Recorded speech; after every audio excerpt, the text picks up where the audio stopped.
Hello and welcome back to another episode of Screen Tested. I am your host Tyrant, and today we're delving back into the world of anime to have a look at the Jujutsu Kaisen Toji's inverted heavenly spear. Man, it's a bit of a mouthful, isn't it? But it's a really cool weapon. Not only that, Toji, the character, is kind of a badass as well. Now obviously the most notable appearance is probably when he kills Gojo with it, and he's using it not only like a dagger, but also somewhat like a rope dart, which is wild. It's very anime, very cool, but it's also super dangerous in the real world, because that's what we're going to be doing today. We're going to be putting this one to the test that I have built. It's it's sharp, made of steel. We're going to use it like a dagger. We're also going to use it like a rope dart.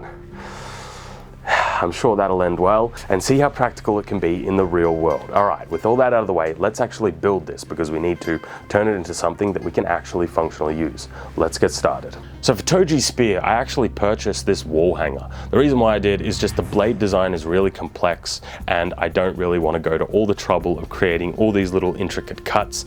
It's just a lot of work. It was actually just cheaper for me in terms of this episode to just buy one. So I purchased one. However, the big problem is it's a wall hanger, so it has a rat tail tang. Completely unacceptable and completely useless for testing. So the first thing I did was unscrew that and break it off. So let's talk about rat tail tangs for a minute. Now, obviously in a lot of wall hanger, type of weapons, what you're going to get is a rat tail tang. So on a regular blade, it should look something like this. So this is our sword here. And then when it comes to the tang, you have a nice little bit of material that extends all the way through the blade. You want some nice rounded shoulders, but this part here, this big thicker bit of material is your tang. That's what you actually hold on to. And then let's say you have something like a pommel on the end and it gets peened through the pommel. So you have a whole bunch of material to hold on to that keeps a weapon securely either put together or so that it isn't going to break. With the rat tail tang and wall hangers specifically, what makes them so dangerous is when you have that exact same blade, for example, what holds it all together is a very thin little piece of metal like that. That's what makes a rat tail tang so dangerous, because obviously it can snap right there.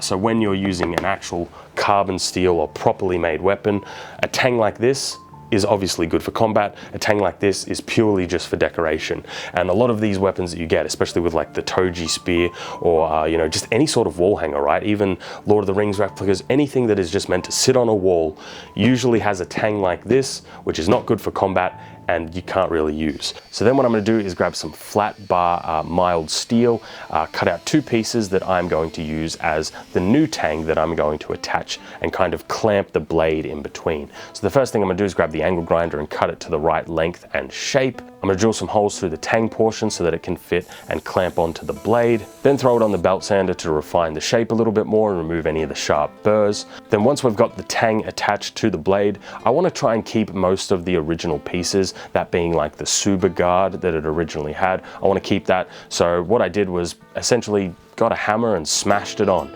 Same thing with the little ring that goes around to connect the handle. I threw that on the lathe, opened up the diameter a little bit so that it could fit the steel tube into it, and just used a hammer, squished them all together, and then used a D-ring clip right at the end of the tang, because obviously we need to attach a chain or rope to it, and then rewrapped the handle in a nice Tyrant thread, of course, and it's ready to go. It's now functional and it now can be used not only to cut, but for all the testing. So with that being said, let's get to the B-roll and let's get out there. So here we have Toji's heavenly inverted spear. A little bit of a mouthful. Now it's an interesting blade, right? Because in terms of just a regular blade, I really like the design. Aesthetically speaking, I think it looks pretty cool. Now, it also has some interesting features because obviously this Suba is quite large. Like, it actually does provide some good coverage. Crossguard is better, but generally speaking, the Suba, I think for what it is pretty good. We also have, obviously, this blade catching mechanic here to be able to parry blades, because I would consider this to be somewhat of a parrying dagger, right? So I think that's also really cool. Now, this is a blade, it is sharp, so in terms of cutting, it will cut because it's sharp.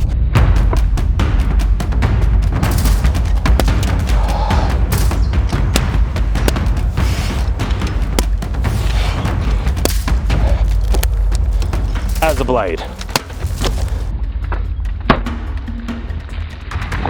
In terms of blade, like I said, it's pretty good. I'm into it. I think it looks pretty cool. I also think, functionally speaking, as like an offhand weapon, I don't have any issues with it. Then we get into the next part. The dangerous part. The dumb part. Dangerous, deadly, and dumb. The triple D. We turned it into a rope dart, and this is, funnily enough, one of the first times on the channel that we've actually talked about rope darts, because usually when people bring them up, they're not rope darts at all. Like Scorpion's throwing spear thing, he doesn't use it like a rope dart, he just throws it straight. Same with Chaos Blades. Kratos doesn't move them around like rope darts, he literally just swings them at the end of the chain. This, though, is actually used very similar to a rope dart. Now look, obviously I'm not an expert rope darterer, but I will give it my best go. Let's do it. So the thing is, right, as a regular kind of, I would say, dagger, parrying dagger, short sword, if we're gonna be super generous about it, I kind of like the design. I don't have too much of an issue with it. There's just like personal preference stuff in there, whether I would actually choose it. The party trick of this particular weapon is obviously this part. Now, there's a whole bunch of problems with this. First and foremost, now, look, like I said before, I'm not an expert at this, but it doesn't matter. There's some objective issues. First being how long the actual blade is. No, not even almost. It is up to my kneecap, which means that when I do particular techniques, for example, if I bring my foot up, the blade is hitting the ground. The only kind of way to compensate for that is either be really tall or lift your leg up even further. So there is just some objective flaws of having such a large blade on a rope dart type system like this. There's a couple of caveats that I wanted to mention very quickly here, because I forgot to mention them when I was out there testing, honestly. And that is, there's a lot of techniques with a rope dart or a meteor hammer that you just can't do with this particular blade. And the reason why, it's just so long. It's literally as big as your chest. And if you look at things like the Suba, right, it's quite thick and bulky in 360-degree radius. Now, the biggest issue is obviously the articulation point. This is kind of what I mentioned before, how it comes up to the kneecap. Because it's this long, with the articulation point being here, if you actually look at a meteor hammer or a rope dart, let's say they're about this big with the articulation point being about here. This is a lot of difference. It's a lot of difference, meaning this thing just doesn't move in the same way at all, meaning a lot of the most complex techniques are gonna really, really, really struggle with something like this. But in terms of its effectiveness, I mean, can you make it work? Well, let's give it a go. Kinda worked.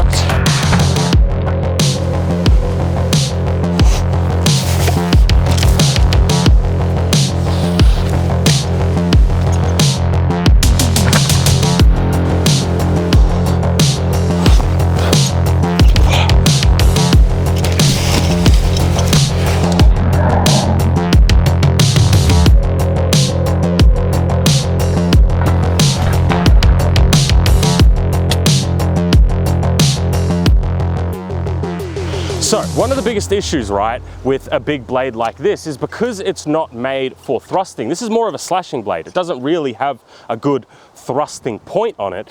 It means when you use this like a rope dart, for example, if I am to spin it around, when I hit something with it, which will hit a water bottle with a slash, most likely the edge alignment's going to be like this. It's probably going to slap it. It's kind of going to be a fluke if we actually get it to hit with the cutting edge, which means as a rope dart design, this is really not ideal.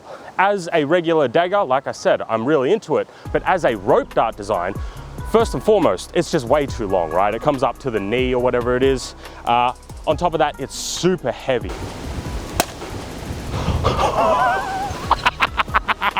It fucking cut it! Oh shit, I'm slipping.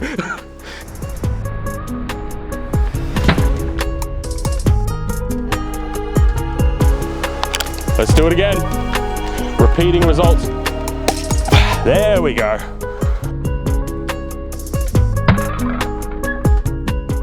The first one was a fluke and very, very fucking cool. but it is not the rule. That was the exception to the rule. Just to prove it, we'll do another one.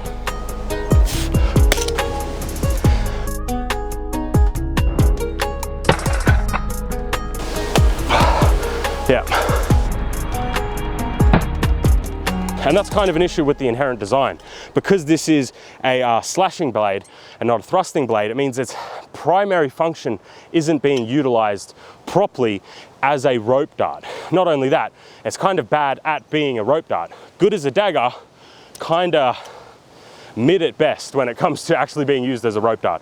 Too big, too heavy, weird geometry, weird shape, not aerodynamic, and also kind of dangerous. If you want to support the channel, we've got some brand new merch designs. We have the hat designs, we have the ramen version of the merch, and of course the 90s sword tee. So if you want to pick up any of them, there'll be a link down below in the description. It helps support the channel and this sort of content. Thank you for watching, guys.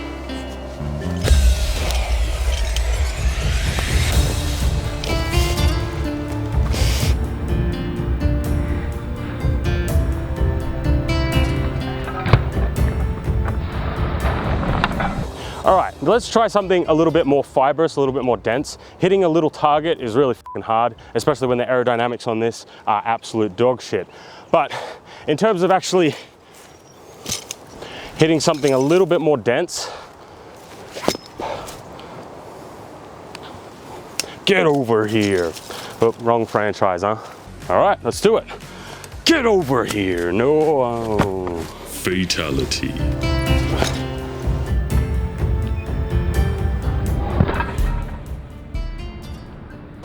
You know what? I think that's not too bad. So, it's got enough weight and mass behind it to actually be able to do some shit, right? So, but again, it's not actually the best blade for thrusting. It's just more that the weight and mass on this particular test medium, like it lends itself to it, right? So let's very quickly try this against Tony, just to be sure.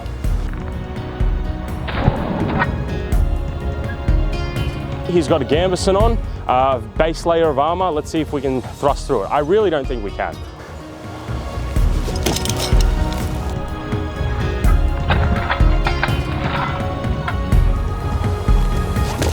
Yeah, no, that's bouncing.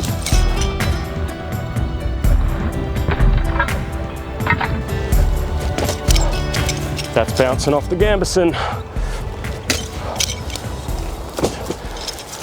So final thoughts for Toji's Heavenly Inverted Spear. Pretty sure that's the full name. Okay, this is kind of an interesting one because I feel like there is two parts to this. As a regular dagger, like if I was to score this as a regular dagger, I mean, it would get really respectable scores. Honestly, it's probably not a dagger that I would personally, use, right? But at the same time, it's still perfectly functional. So it would get good scores if we just scored it as a dagger. However, if we scored it as purely a rope dart, it'd probably get shit scores. Now, it's not just because I'm shit with rope darts, it's more just because it just doesn't have good aerodynamics. It's not a thrust-centric weapon. It's too heavy, it's unbalanced. It doesn't follow its lead edge. It's not for slashing, especially when you use it for rope dartery. So if we scored it as a rope dart, it'd be kind of bad. So I'm a little bit torn on how we should score this one. But I think what we're going to do is kind of mishmash. We'll kind of split the difference and take them both into account. So this might drag the score up or it might drag the score down. I don't know which one. All right, with all that out of the way, let's get into Tyrant's initial thoughts, score, or tits for short. Starting off with comfort. Again, I mean, as a regular dagger, perfectly comfortable. Round handle, not ideal. I would prefer indexing. So if we took it as just a regular dagger, we'd still probably be somewhere around about maybe the 8 mark. But as a rope dart, it is super heavy and unbalanced. I'm gonna give it a 6 for comfort. It really is unwieldy when you use it as a rope dart type weapon. But as a dagger, perfectly acceptable, if not a couple of modifications we could make. So I think a 6 is fair. Next up, wieldability. Oh shit, this one is hard because as a regular dagger, it's great. You can use it as a regular dagger, you use it as a parrying dagger. That is all awesome. And it would probably score really high. I'm talking like an 8 or 9. It's perfectly fine. But As a rope dart, the wieldability is dragged all the way down to the bottom of the earth because it's so fucking heavy and so unwieldy. Literally, that's the word I would use to describe it. So,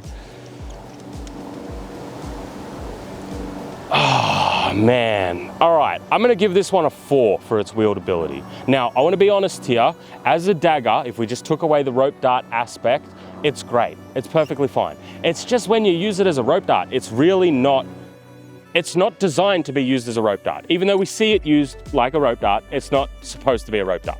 It's really not designed for it. All right, next up, design. Again, this one, context, because as a regular type of dagger, I love the design. I'm actually super into it. I think it looks cool as, but its design to be a rope dart is trash. Like if you look at proper rope darts, even sharp rope darts, or even if you want to use a blade on a rope dart, they're very point heavy because you want the point to, you know, to stick into things. And they're also usually round. They don't really have slashing edges. So as a rope dart design, shit. As a regular dagger, I'm super into it. So again, I'm kind of torn. Look, you can use it as a rope dart, all right? You can. It's fucking hard, little dangerous, really stupid, not ideal, but you can do it. And you definitely can use it as a regular dagger. So for the design, you know what? I'm gonna put it somewhere around about a 6. I think that's fine. A little bit over halfway. Let's be generous about certain things. And then last but not least, effectiveness. Okay, look, truth be told, as a dagger, perfectly fine, great, awesome. 9 out of 10, maybe hell, even a 10 out of 10 for effectiveness. But as a rope dart, it's still pretty good, right? Like it's stuck into that tree really, really good. I mean, when you hit things with it, it does have a lot of force and mass behind it. So it definitely would f you up. So I'm more than happy to kind of, you know, bump this one up a little bit. I think specifically for effectiveness, I'm gonna be generous and I'm gonna give it an 8. I think that is fair and I think that is reasonable. It is still a heavy, sharp piece of steel. No matter which way you wanna use it, you're gonna do some fucking damage. So that gives us a final score of 24 out of 40. Hell, it's over the halfway point. Now I wanna make this clear. This is purely just because we're adding in the rope dart element to it. It's just not designed for it, man. But as a regular dagger, I reckon the score would be in the 30s, for sure, because I like it as a dagger. I think it's good. But with all that out of the way, thank you guys for watching. I genuinely hope you enjoyed. I can't wait to read all the comments about how wrong I am about everything. But that's gonna be all. Remember to like and subscribe if you haven't already. And as always, I'll see you next week in another episode. Have a good one.